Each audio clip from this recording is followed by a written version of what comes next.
पवन जी वास्तव में बहुत इमोशनल हो गई एकदम।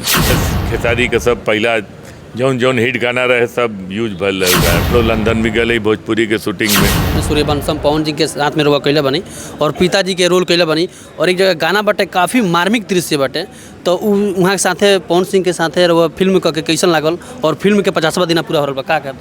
हाँ, पवन सिंह जी के साथ पहले भी हम बहुत फिल्म कैले बानी और हम लोग का अच्छा बहुत ट्यूनिंग बा और बहुत रिस्पेक्ट करलन और हमहू एगो लड़का के तरह उनके प्यार करीला। जब बलमा बड़ा नादान में निरहू जी के और राउर केमिस्ट्री कौन तरीका से बटे, राउर में का अभिनय बा?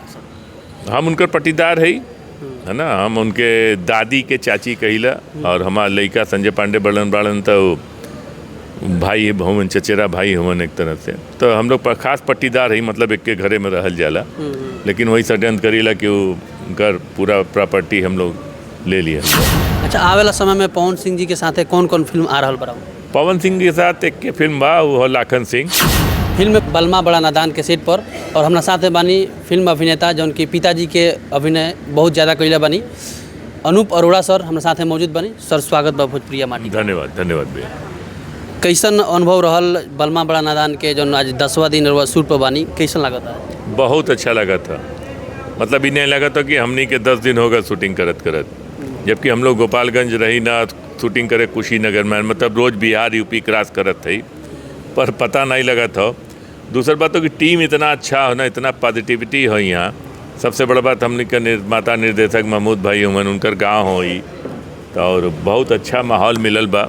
जनता यहाँ का बड़ा सपोर्ट करत बा, इतना भीड़ होता लेकिन कभी भी कोनो डिस्टर्बेंस नाम का चीज़ ना है। और बाकी कलाकार हमने के जौन बाड़न, दिनेश लाल निरहुआ जी बाड़न, ऋचा दीक्षित, संजय पांडे, मनोज टाइगर, साहब लालधारी, धामा वर्मा और सब लोग यही तरह जुटल बाड़न, तो बड़ा एक मतलब अच्छा माहौल हो। विनोद मिश्रा जी बाड़न, सिवाने का रहे वाला बाड़न हो, तो बहुत अच्छा माहौल हो।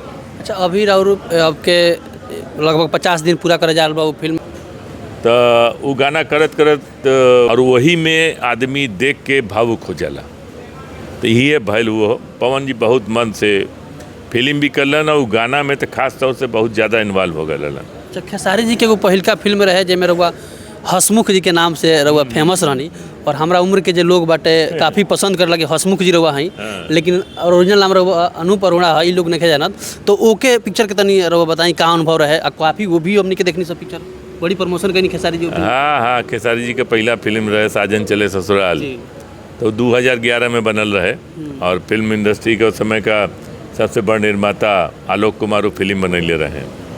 तो फिल्म बहुत चलल, कहा कि गाना उनमें खेसारी का सब पहला जौन जौन हिट गाना रहे सब यूज भल रहे पिक्चर में। तो मेरा काफ़ी धनी व्यक्ति लागत है। हाँ, तो कहानी के हिसाब से धनी गरीब बनावल जाला, है ना। लेकिन निगेटिव रोल रहे का रोल? हाँ, मतलब ग्रे शेड वाला, कि मतलब ऊपर से दिखाई देता कि अच्छा आदमी हो, लेकिन भीतर अपनी लड़की के खातिर जो हम करत रही कि ई लड़का से हमरे लड़की का बियाह ना होके। अच्छा, कब से इंडस्ट्री में पैर अपन पाँव रखनी सर? भोजपुरी इंडस्ट्री में तो हम मुख्य रूप से 2003 से ही कन्यादान फिल्म से, रवि किशन जी का फिल्म रहे, कुणाल जी डालन, तो भोजपुरी में 2003 से एक्टिव भले।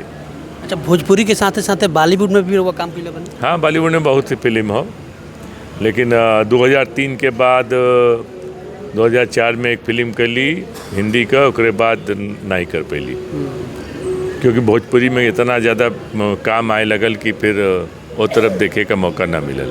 जब बॉलीवुड में रोल उनके शहर में सिटी में घूमे का होता ही, लेकिन जो भोजपुरी फिल्म बटे मेरे रोल उनके गांव देहात, गांव के कल्चर देखे के मिलेला, तो उनमें कितना अंतर हुआ बुझाला सर? ना कुछ ना, गांव तो हमनी के रग रग में बसल बा, और रहल बात शहर का बात, तो भोजपुरी फिल्म बहुत शहर में भी शूटिंग होला, और जहाँ तक ये हो कि हम तो ऐसा ना हो कि मतलब भोजपुरी फिल्म गाँवे में शूटिंग करे आवे के पड़त हो।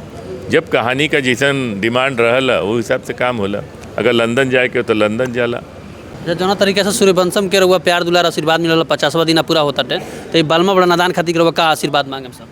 बस वह आशीर्वाद मांगम जो दर्शकन से हमेशा मांगल जाला, चाहे बलमा बड़ा नादान होके चाहे सैया बड़ा नादान होके। के आग्रह रहल कि आप लोग पिक्चर में हाल में आएँ, फिल्म देखें, हमनी का उत्साह बढ़ा। तो बड़ा देख रहा, जब दिल से कोई काम होला ना तो पर्दा पर वो दिखाई देला कि काम बहुत दिल से होता।